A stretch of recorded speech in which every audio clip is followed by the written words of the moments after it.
quero convidá-los e convidá-las a abrirem comigo as suas Bíblias em dois textos diferentes. Um no Antigo Testamento e outro no Novo Testamento. O do Antigo Testamento é no livro do Gênesis, no capítulo de número 32. Livro do Gênesis, capítulo de número 32. Nós vamos ler o versículo 22, sobre a vida de Jacó.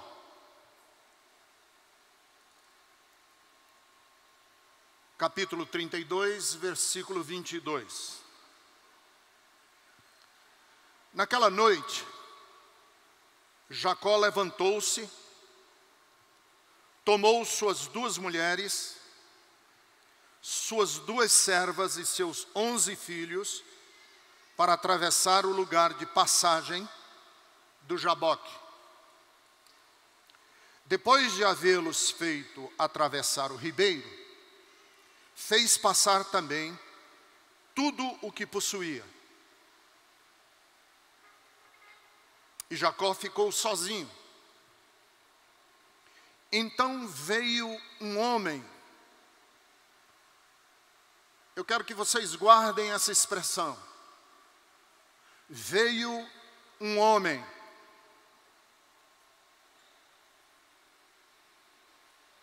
Que se pôs a lutar com ele. Diga comigo assim, repita comigo, que eu quero que vocês gravem. Um homem lutou com Jacó.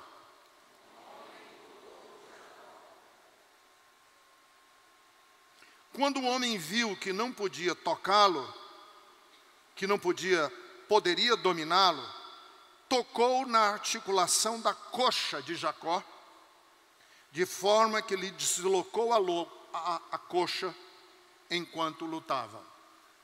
Então prestem atenção. Um homem lutou com Jacó. Que homem era esse? O próprio Jacó vai dizer agora no versículo de número 30. Jacó chamou aquele lugar Peniel, pois disse: vi Deus face a face, todavia minha vida foi poupada. Vi Deus face a face. Agora vá comigo para o livro de Lucas, Evangelho de Lucas, lá no Novo Testamento, no capítulo de número 24 de Lucas.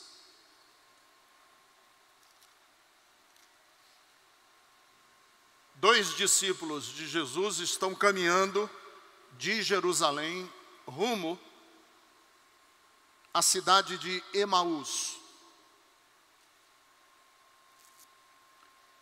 Versículos 13, 14 e 15. Naquele mesmo dia, 2 discípulos estavam indo para um povoado chamado Emaús, a 11 quilômetros de Jerusalém. No caminho, conversavam a respeito de tudo o que havia acontecido. Enquanto conversavam e discutiam, o próprio Jesus se aproximou e começou a caminhar com eles. Mas os olhos deles foram impedidos de reconhecê-lo. Um homem estranho, que eles não reconheceram, caminhava com eles.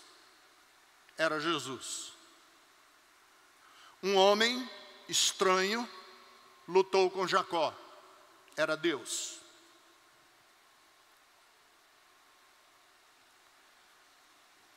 Hoje pela manhã eu preciso falar com vocês Porque algumas pessoas me perguntam o tempo inteiro o que é que nós estamos pretendendo fazer aqui na Bethesda. Eu digo para vocês que uma das coisas que nós temos nos esforçado aqui na Bethesda é da gente despedir da nossa cabeça algumas ideias. Eu quero que você vire a chave de compreensão de Deus. Virar a chave.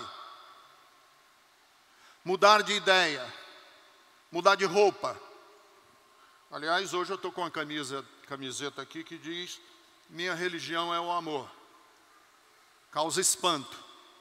Por isso eu vim. Porque não adianta ter fé, não adianta ter doutrina, não adianta ter dogma, se a gente não consegue vestir essa camisa, a do amor. Por que que eu quero que você vire a chave? Porque a fé nunca é estática. Não pode ser estática. Fé tem que ter dinâmica. É um fluxo. Fé é um fluxo. Aquilo que eu cria ontem não pode ser estático. Aquilo que eu acreditei ontem não pode ficar parado. Tem que andar. É como um rio. Fé é como um rio. Você entra num barco e o barco no rio, ele navega. E à medida que navega, o barco vai navegando no rio, você vai vendo diferentes paisagens na beira do rio. Você vai vendo diferentes paisagens. A fé é assim. Você entra no rio de Deus e a paisagem tem que mudar. Porque se a paisagem não mudar, você está estático. Você está parada. Você está parado. Paulo diz isso. Paulo, o apóstolo Paulo, no capítulo 13 de 1 de Coríntios, ele diz isso. Eu já criei como menino, mas abandonei a fé de criança. Abandonei a fé própria dos meninos, das crianças. E quando ele escreve, ou pretensamente ele escreve, pretensamente foi ele, ninguém sabe quem foi o autor, da Epístola aos Hebreus, o texto diz assim: eu tento dar para vocês comida sólida, mas eu não consigo, porque vocês ainda pensam e se alimentam como meninos e meninas, crianças. Você ainda tem que tomar leite próprio das crianças, não pode ser nem o leite comum, tem que ser leite de criança. Porque a fé exige que aquilo que eu outrora pensei, eu não pense mais, porque o meu barco está navegando e a paisagem tem que ir mudando. Oséias diz isso, o profeta, no capítulo 6, versículo de número 3. Quando o profeta diz: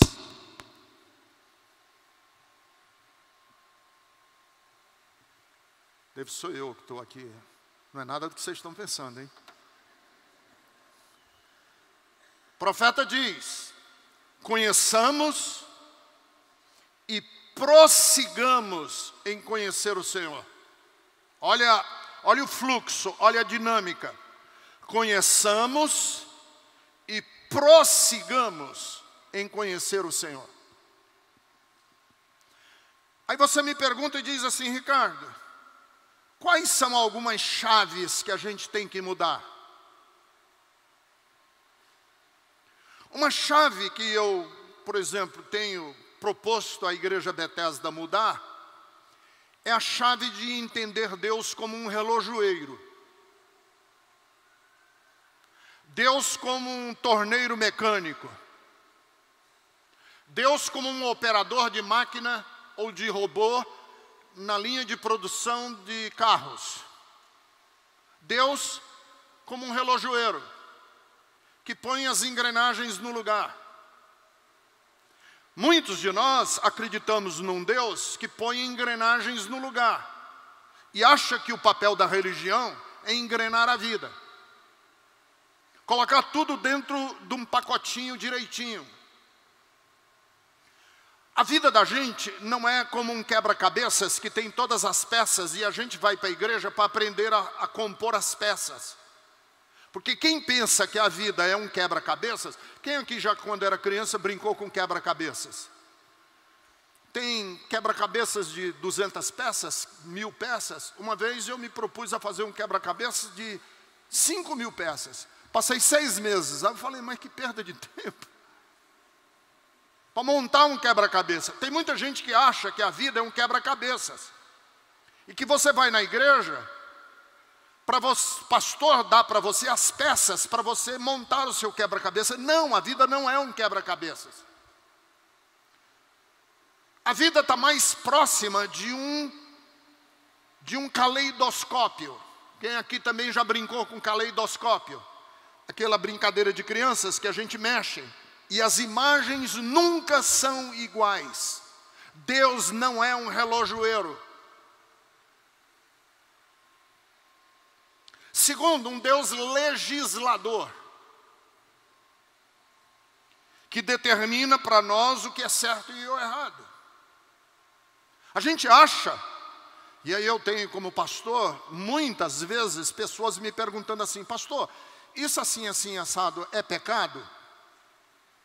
E eu fico pensando sempre o seguinte, quem sou eu para dizer o que é e o que não é pecado? Por quê? Porque Jesus tirou da lei o pecado e colocou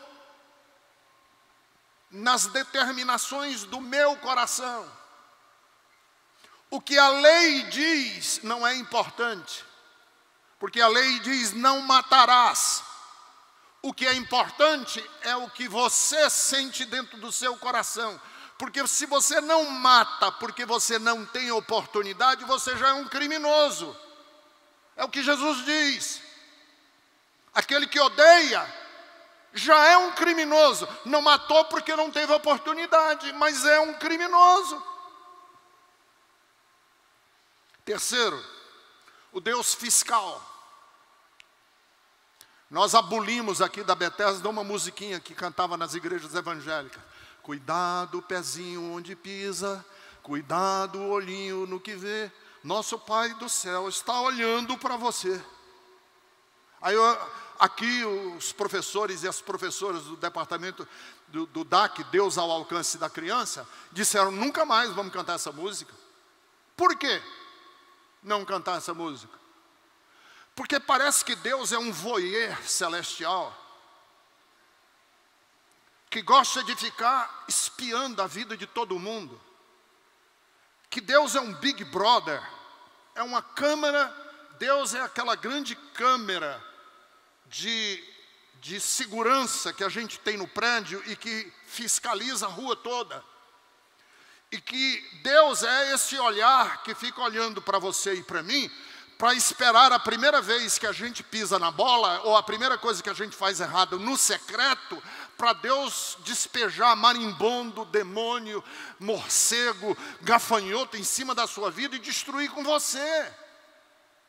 Deus não é esse fiscal. Deus é um Pai que respeita inclusive a nossa privacidade. Porque eu tenho uma senhora aqui na Bethesda que diz, pastor, eu por muito tempo não conseguia ter sexo. Porque eu ficava pensando, o Espírito Santo fica olhando e eu fico encabulada. Não, cá entre nós, aquela coisa deliciosa lá e o Espírito Santo... Não é verdade? Deus não pode ser assim. E as crianças com medo desse olhar. Eu me lembro quando o Leandro Carnal veio aqui, ele disse que ele cresceu católico, e na igreja católica, no catecismo, ensinaram ele essa coisa de Deus olhando. Ele disse que toda vida que ele ia para o banheiro, ele dizia, com licença, com licença.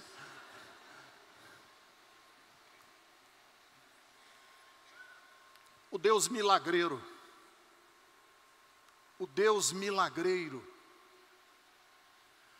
Eu não tenho como pastor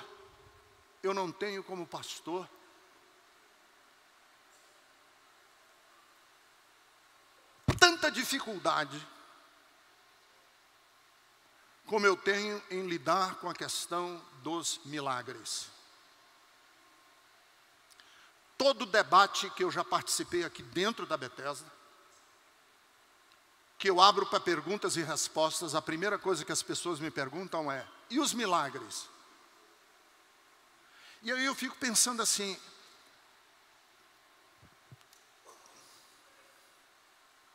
por que é que nós somos um povo viciado em milagres? Viciado em milagres. Por que é que nós temos uma percepção que Deus vai de uma maneira sobrenatural, como se fosse um poder extra, vir do céu e resolver pontualmente, vez por outra, não sempre, os problemas nossos? Que quando abençoa com cura, Ele não abençoa todo mundo. Por que é que a gente acredita que Deus, quando vai abençoar com cura, Ele só vai abençoar o meu? Por que é que a gente não pensa sempre Deus resolvendo os problemas, não meus, mas os problemas gerais? Por que é que a gente acha que Deus, por exemplo, vai fazer uma cura aqui dentro da Bethesda e não faz hoje de manhã no hospital de câncer de crianças? Porque hoje na Bethesda, nós queremos a ação de Deus aqui. Mas e a ação de Deus hoje no hospital do câncer? Que deixa eu dizer para vocês, você vive numa bolha, o hospital do câncer está com todos os leitos ocupados, todos. E cada criança que está lá tem um pai, tem uma mãe, tem um tio, tem uma avó. Por que é que nós achamos que Deus vai privilegiar o bispo, dando milagre para o bispo, ou para o apóstolo, ou para o missionário? Por que que Deus faria isso? Para o ministério do missionário ficar mais famoso e ele ter que fazer propaganda em nome de Deus, de que ele é capaz de fazer milagre? É isso que a gente quer? Nós temos que nos desvencilhar dessa ideia do Deus milagreiro e amar a Deus não por aquilo que Ele nos dá. Nós cantamos isso hoje de manhã. Nós temos que amar a Deus por quem Ele é, o caráter de Deus. E se eu nunca receber um milagre na minha vida, nunca receber nenhum milagre na minha vida, ainda assim, Ele é digno de receber todo o louvor, toda a glória, toda a honra, e Ele recebe a minha vida.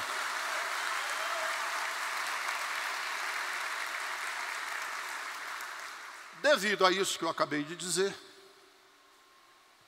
que nós temos que virar a chave. Deixa eu repetir. Do Deus relojoeiro, do Deus legislador, do Deus fiscal e do Deus milagreiro. Virar a chave. Se você virar a chave, essas 4 chaves dentro do seu coração, eu tenho boas notícias e tenho más notícias. Qual que você quer ouvir primeiro? A má notícia? Então deixa eu lhe dizer, a má notícia: você vai perder a sua fé. Desculpe, você vai perder a sua fé. Gringos, sorry. Lamento, desculpem, mas se você virar essas 4 chaves, você vai perder a sua fé. A boa notícia: mais maduro do que alguém dizer eu ainda tenho fé, é alguém dizer eu voltei a ter fé. Qual é a boa notícia? você pode ter uma nova fé. A má notícia você vai perder. A boa notícia, você vai ganhar uma nova fé. Porque perder fé é importante, porque a gente está num barquinho e a paisagem está mudando. E as coisas estão ficando para trás. Nós estamos num barquinho. A vida é um fluxo. A fé é um fluxo. Então deixa eu lhe dizer, eu já perdi minha fé. Porque eu acredito que mais importante, mais maduro do que preservar a fé, é ter coragem de perder a fé para ganhar uma nova fé. Repita comigo, diga assim, mais importante do que manter a fé, é perder a fé e ter coragem de ganhar uma nova fé. No processo de perder a fé, nós temos que tomar cuidado. Porque eu conheço muita gente que perdeu a fé e ficou perdido. Perdi minha fé, pastor Ricardo. E agora? Agora eu sou um desigrejado. Não creio mais nada. Não ligo para Deus, não ligo para a igreja. Perdi minha fé, pastor Ricardo. E agora? Agora eu estou fumando. Agora eu estou bebendo. Agora eu estou na balada. Agora eu estou curtindo a vida. Perdi minha fé. E agora? Agora eu acho que todo pastor é canalha. Eu acho que toda igreja não presta. Porque eu perdi minha fé. Eu acho, perdi minha fé. E ficou no meio do caminho. E tem muita gente aqui na Bethesda que ao virar a chave, perdeu a fé, mas não consegue se achar de volta. Porque esse é o problema. Você perder a fé e não se achar de volta. E não se achar de volta numa fé que seja bonita. Uma fé que seja vigorosa. Eu quero ganhar a fé de volta. Porque eu perdi a minha fé e não vou ficar perdido.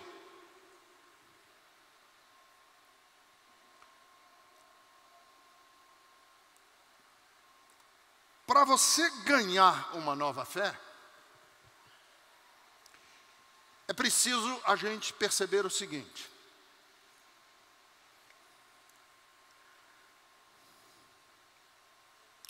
Que Deus vai aparecer na nossa história, não mais como um Deus familiarizado. Deus vai aparecer na nossa história como um Deus estranho. Para ganhar uma nova fé, Deus não vai vir na sua vida mais como um Deus familiarizado.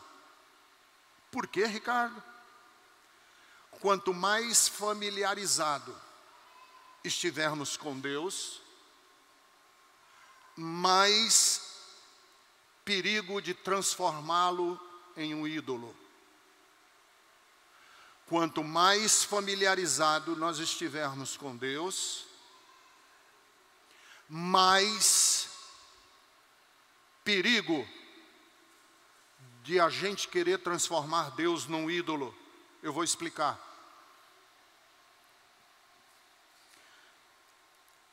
Aquilo que a gente conhece de Deus não pode ficar parado dentro da nossa cabeça. Deus vai aparecer para nós como um estranho. Vejam,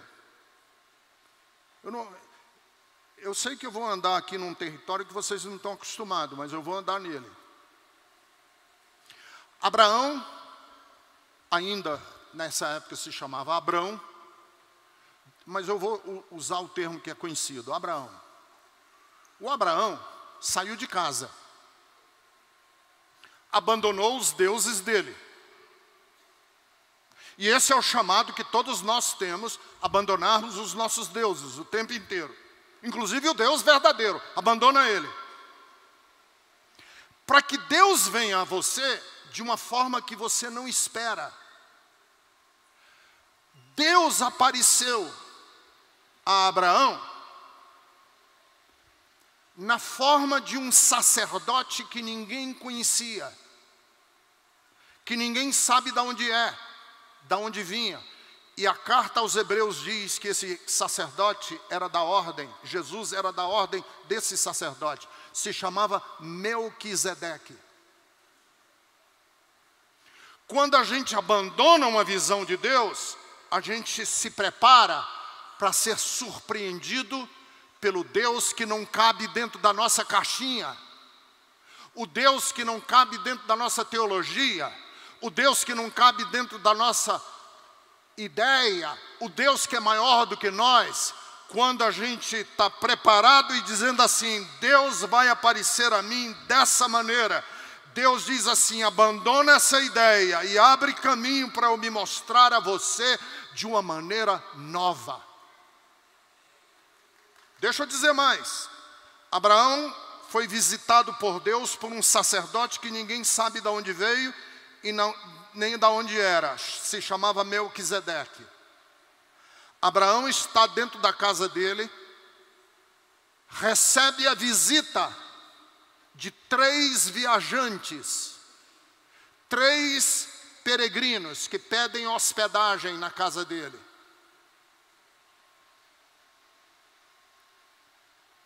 E esses 3 peregrinos que visitam a casa de Abraão, era Deus. Às vezes a gente está achando que Deus vai nos abençoar de uma maneira e vem uma pessoa que a gente não sabe de onde, de outra religião, e nos abençoa de uma forma que a gente nunca imaginou. Então as ideias que você tem de Deus, deixa elas irem embora, para que Deus se manifeste a você de uma maneira maravilhosa. Jacó é o texto que eu li. Foi criado segundo a tradição de Abraão e de Isaac. E como que Deus aparece a Jacó, e eu pedi para vocês repetirem comigo. Como? Um homem lutando com ele. Um homem lutando com ele. Prepare-se para ser surpreendido por Deus. E vou dizer mais. Deus muitas vezes aparece até na face e no rosto de gente que a gente não imagina que iria nos abençoar. Deixa eu dar um exemplo para vocês. Eu já dei esse exemplo aqui várias vezes. Eu ia saindo aqui no culto por aquela porta ali. Uma jovem chegou para mim e disse assim, pastor, é a primeira vez que eu venho na Bethesda. Digo, opa, seja bem-vinda. Ela cruzou os braços assim para mim e disse assim, mas o senhor não vai acreditar como foi que eu cheguei na Bethesda. Eu digo, como? Ela disse, minha mãe é mãe de santo. E se ela estiver aqui hoje, ou estiver nos acompanhando pela internet, sabe que eu vou falar, porque eu não tenho problema de dizer, inclusive. Minha mãe é mãe de santo de uma religião afro-brasileira, do Pico do Jaraguá. E ela por muito tempo acompanhou o programa de rádio da Bethesda. E ela é muito, muito fã da sua pregação. Eu digo, sério? Uma mãe de santo é. E essa semana eu estava passando por uns problemas, e minha mãe disse assim para mim, minha filha, você vai fazer algo que sua mãe está pedindo para você. Você vai na igreja Bethesda. Aí eu pensei assim comigo, como foi isso? Aí eu me lembrei, Deus usa para fazer a sua vontade, às vezes, pessoas que estão fora do nosso círculo. Eu moro num dos melhores apartamentos de São Paulo, num dos melhores condomínios de São Paulo. Eu já dei essa história aqui para vocês. Meu apartamento é maravilhoso. Sabe como foi que eu comprei esse apartamento? Não foi juntando dinheiro, juntando dinheiro, juntando dinheiro. Porque eu vinha juntando dinheiro e perdi tudo naquela empresa chamada Encol. Mas tinha uma moça aqui da Bethesda, que era da Bethesda, que trabalhava numa imobiliária e eu pedi ajuda a ela. Eu falei, puxa vida, eu perdi tudo, porque a empresa foi à falência e levou todo o meu dinheiro. Ela disse, pastor, eu vou te ajudar. Aí eu disse para ela, vamos procurar um apartamento para morar? Enfim, procuramos o apartamento, nada cabia no meu bolso. Eu não tinha dinheiro para nada. Ela nos deixou em casa, a minha, a Jerusa, num sábado, 2 horas da tarde, depois da gente ter rodado sábado de manhã pelos estandes de venda. Quando terminou, ela falou, qual que o senhor gostou, pastor? Eu falei, eu não sei, eu não tenho dinheiro. Mas o que o senhor tem? Eu digo, eu tenho um Voyage a álcool. Eu posso vender. Aí ela disse assim, não vai dar não. Foi embora. Quando ela chegou na incorporadora, na imobiliária, o incorporador estava lá.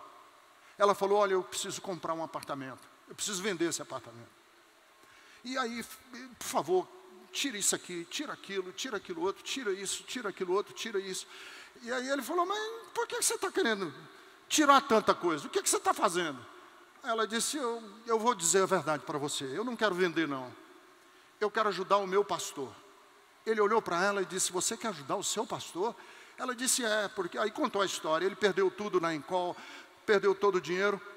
Ele olhou para ela e disse assim, olha, eu sou judeu e eu gosto de ajudar pessoas. Diga ao seu pastor que eu vou ajudar e vou tirar isso, tirar isso, tirar isso, tirar isso.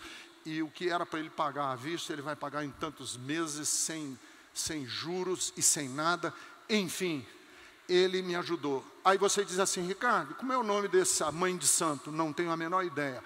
Como é o nome do judeu que ajudou você a comprar? É judeu, ele não é cristão. Eu sou pastor cristão. Ele se ele fosse ajudar, era para ajudar o rabino dele. Como é o nome dele? Não sei, é o meu Melquisedeque, é o homem que visitou Jacó, é Deus que está visitando a minha vida, e eu quero dizer para você, meu irmão, minha irmã, tire todas as ideias preconcebidas que você tem de Deus, e prepare-se para Deus surpreender você de uma maneira que você nunca imaginou.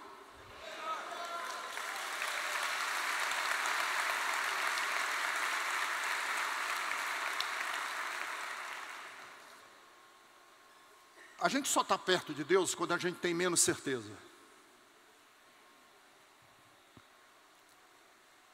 E eu vou terminar dizendo o seguinte. Se Deus vai sempre nos surpreender como um estranho, e quando os discípulos iam no caminho de Emaús, quem se aproximou deles foi um estranho, eles não sabiam que era Jesus, era um estranho.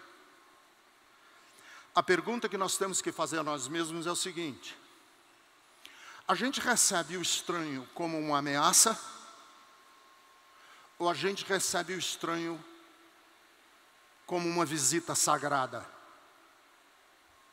Vou fazer a pergunta.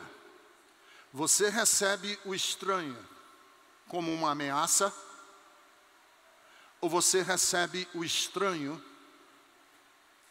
como uma visita sagrada?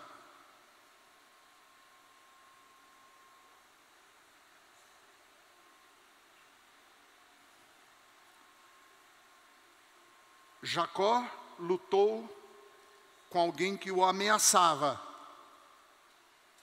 feriu a sua perna,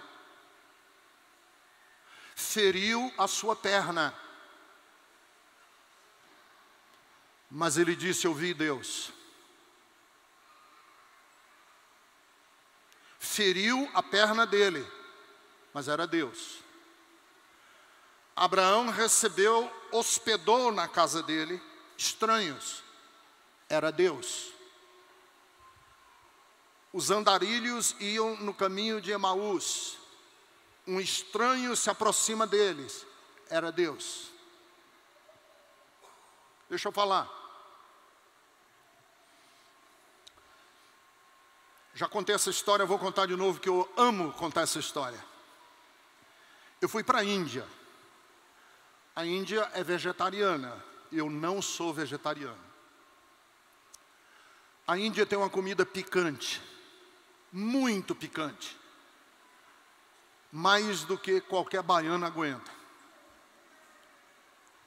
E aí me perguntaram assim, mas é muito picante mesmo? Eu digo, é muito, porque queima entrando e queima saindo. Mas é muito. E eu estava cansado de comer aquela comida vegetariana e picante. E o pastor que estava nos ciceroneando, eu falei assim, não tem carne aqui? Lugar nenhum? Ele disse, tem, claro que tem. Mas quem come carne na Índia são os muçulmanos. A gente tem que ir no bairro muçulmano para comer carne. Eu digo, vamos. Aí a gente foi entrando no bairro muçulmano, as mulheres de burca, os homens com trajes muito típicos muçulmanos, eu já fui ficando com medo. Porque nós somos treinados aqui no Ocidente a ter medo de muçulmano, porque na nossa cabeça preconceituosa, todo muçulmano é terrorista. Aí o pastor falou assim, o pastor que ia conosco, um indiano, ele falou, ó, o melhor restaurante que tem é esse aqui. Aí apontou, ficava no segundo andar. Eu falei, tem certeza? Que eu fiquei pensando, se tiver uma bomba, como é que a gente desce daí? Ele falou, claro, é ali, ó, vamos lá. Aí quando a gente foi subindo, a escada era isso aqui assim. Você subiu por uma escadinha assim, estreitinha, eu falei, meu Jesus, se der errado. E eu estava com o pastor Otacílio, que é do Ceará, que ele é grandão assim, gordinho, parece o Sargento Garcia. Eu falei, como é que o Otacílio vai passar nesse corredor? Se acontecer alguma coisa. Chegamos lá, nem o pastor e nem nós sabíamos pedir nada. Porque o pastor indiano não estava acostumado com o restaurante muçulmano. E eu, brasileiro, menos ainda. E a gente ficou olhando as mesas. Os muçulmanos comendo e a gente olhando as mesas para ver o que podia pedir, o que era interessante. No que a gente está olhando para uma mesa, um grupo de rapazes, 6 ou 7 rapazes, se virou assim e disse alguma coisa. Falei, não, pelo amor de Deus, pelo amor de Deus. Tá tudo em paz, tudo em paz. Aí ele falou, mas você está olhando, o que é? Eu falei, aí expliquei, nós somos estrangeiros e eu estou vendo o que pedir. Ele falou, estrangeiro? Aí eu falei, estrangeiro, nós somos brasileiros. Aí quando eu falei brasileiro, ele falou, Brasil, Pelé, Brasil, futebol, Brasil, não sei o quê. E começou a fazer uma festa. Vem aqui e senta com a gente. Eu falei, isso não vai dar certo. Não vai dar certo. Porque eles vão já perguntar a pergunta que todo mundo faz. O que vocês fazem? E aí vem aquela coisa de crente. Se eu disser que não sou de Jesus, o Senhor vai me negar no céu. Eu tenho que dizer. Aí, dito e feito, sentamos com eles na mesa deles. E ele falou assim para mim, é um gesto nosso partilhar a mesa com pessoas que a gente respeita. Aí eu falei, aí ele falou, e o que você faz na vida? Aí eu baixei a cabeça assim, quase que engolindo. Falei, sou pastor cristão. Ele falou, você é líder de uma igreja cristã? Eu falei, sou. Ele falou, que honra. Que honra. Eu sempre desejei sentar na mesa com um líder cristão. E eu quero convidar vocês para ir na minha casa, para vocês conversarem conosco. Porque nós temos que deixar essas coisas para trás. E começou a me falar de tolerância, de amizade.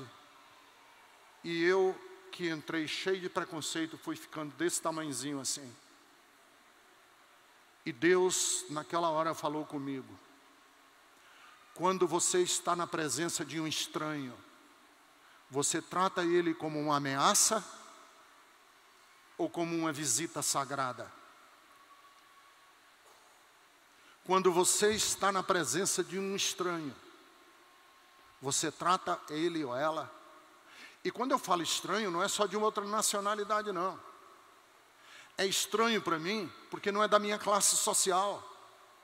É estranho para mim, porque não se adequa à heteronormatividade. É estranho para mim, porque eu não estou acostumado a lidar com pessoas de outra cultura. É estranho para mim, porque eu criei o meu próprio mundinho, e Deus quer se revelar. E eu vou encerrar dizendo assim: no último dia, quando comparecermos diante de Deus, a parábola de Mateus 25